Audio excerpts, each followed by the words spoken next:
उमेश पुरी आ जाएं जरा। महंत उमेश जी, आप समझा दीजिए फिर मीरा राठौर जी को, आप समझा दीजिए। वो कह रही हैं कि भाषा समझने की क्या जरूरत है जब भाषा ही गलत थी। ये साधु, देखिए, मैं एक तो ये जो बहन है मैं इनको जानता नहीं, मैं बहन को जानता नहीं, और मैं बहन से बार बार प्रार्थना करूंगा, बहन जी ना वो साधु है ना वो संत है, वो कथावाचक है। तो कथावाचक मैं आपको जानता, कथावाचक है अगर महंत जी, कथावाचकों की ऐसी भाषा नहीं होती है। हाँ, कथावाचक है तो की ऐसी भाषा नहीं होती है। सर्टिफिकेट तो नहीं मिल गया कि वो महिलाओं का अपमान करे। कथावाचक कभी ऐसी भाषा ही नहीं इस्तेमाल करते हैं। देखिए बहन जी, मैं आपकी जो संकल्प शक्ति है उसका सम्मान करता हूं। आप विषय कोर्ट में लेकर गई हैं, कोर्ट में जजमेंट आएगा, जो होगा वो कोर्ट में होने वाला है। मैं आपकी संकल्प शक्ति को प्रणाम करता हूं। जब जजमेंट आ जाएगा तो आप अपनी चोटी को बांध लीजिएगा, मैं उसके लिए विरोध में नहीं हूं। लेकिन मेरा कहना है कि वहां की क्षेत्रीय लोकल भाषा के अनुसार एक संवादात्मक बात में उन्होंने विषय रखा था। अब उसको बड़ा विषय बनाने के लिए कुछ भी हो सकता है, उसको कोर्ट में लेके जाओ, प्रदर्शन करो, लेकिन मुझको लगता है कि अनुरुद्धाचार्य जी ने कुछ भी गलत नहीं कहा। मीरा, सुना आपने? वो कह रहे हैं कुछ भी गलत नहीं कहा। गुरुजी, आपको गलत नहीं लगा होगा, मगर मुझे नहीं, वो आपकी भाषा होगी कि आपको गलत नहीं लगा। मेरे हिसाब से हर बहन बेटी को गलत लगेगा। कोई देश की बेटी ये नहीं कह सकती ये भाषा सही थी। आपके कहने से गलत नहीं होगा, हमारे कहने से तो हम हर नजरिए से हमें तो जो भाषा गलत करी इस्तेमाल वही भाषा करी। इतना समय क्यों लग गया कोर्ट में जाने में? अरे तो वो तो कोर्ट आदेश, कोर्ट जा सकती थी, प्रदर्शन कर सकती थी, तो क्यों नहीं किया? हम कोर्ट से बड़े नहीं हो जाएंगे। हमें जो कोर्ट आदेश देगा हम उससे चलेंगे। हम कोर्ट से बड़े नहीं हैं, और जो कोर्ट आदेश किया मैं उसी से राजी हूँ। मैं इस चीज से अलग नहीं हूँ। कोर्ट का हम सम्मान करते हैं। आपको कोर्ट जाने में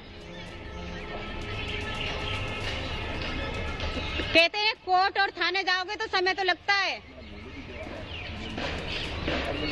बहन जी, समय तो लगता है, थाने कोर्टों में जाओगे समय लगता है। आप किसी के बहकावे में तो नहीं आ गए? कोई प्लान का हिस्सा तो नहीं है आप, जो अनुरुद्धाचार्य को बदनाम करने के लिए कहीं आप उस टूल किट का हिस्सा बन गई हो? ऐसा तो नहीं, सुनो, नहीं, आप अगर ये बात आपको लगती है कि मैं किसी के समझाने में या बहकाने में आ जाएंगे तो हम दूध पीते बच्चे नहीं है, तो आप ये बात मुझसे कह रहे हैं कि हम किसी समझाने और किसी के बहकाने में आ जाएंगे। क्यों आ जाएंगे? अगर थाना सुनता तो हम कोर्ट में जाने की जरूरत क्या थी? संस्कृति को तो हमें इतना समय भी नहीं लगता। संस्कृति को, हिंदू धर्म को बदनाम करने वाले बड़े लोग घूमते, कहीं उसका हिस्सा तो नहीं बन गई आप?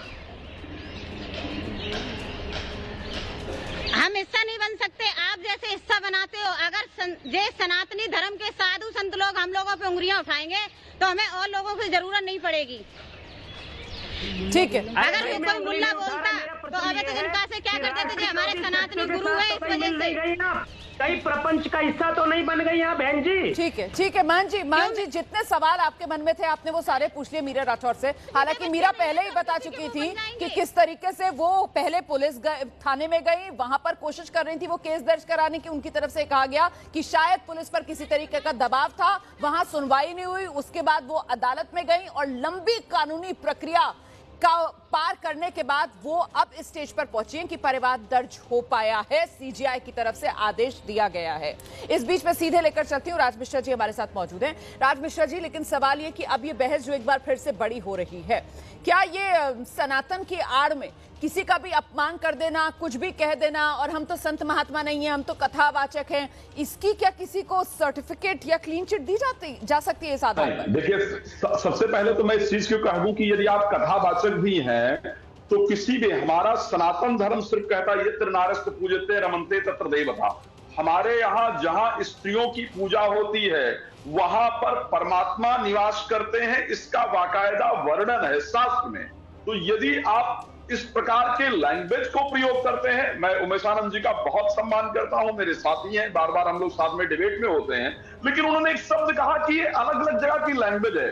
भाई, ये बिल्कुल क्लियर है, किसी शास्त्र में, किसी वेद में, किसी जगह पर ये लैंग्वेज प्रयोग नहीं होती है कि आप मुंह मार करके आते हैं या आपकी जवानी फिसल जाती है। ये आप बार बार, हम लोग हिंदू सनातन धर्म के लिए डिबेट करते रहते हैं, अगर आप अपने ही बहन बेटियों को इस प्रकार का टारगेट करेंगे तो आप जो लोग एक्चुअल में टारगेट कर रहे हैं उनको तो मौका मिल जाएगा ना कि तुम्हारा तो तुम्हारे धर्म में सम्मान नहीं है, तुम्हारा तो तुम्हारे साधु संत सम्मान नहीं कर रहे हैं, तो ऐसे परिस्थिति में तुम्हारा फायदा क्या है? नहीं, बहुत सही बात आप कह रहे हैं। और देखिए, इससे कहीं ना कहीं वो समाज की सोच भी और महिलाओं के प्रति एक समाज कितना अपमान उनका करता है और किस तरीके का दृष्टिकोण एक समाज का अपने ही समाज की महिलाओं को लेकर है, वो भी तो उजागर होता है ना। फिलहाल बहुत शुक्रिया आप सभी का हमारे साथ जुड़ने के लिए। कुल मिलाकर ये बदजुबानी की जो कहानी है वो आगे भी लगातार एबीपी न्यूज पर जारी है। बस छोटा सा ब्रेक, हम फौरन लौट रहे हैं, रहिए हमारे साथ।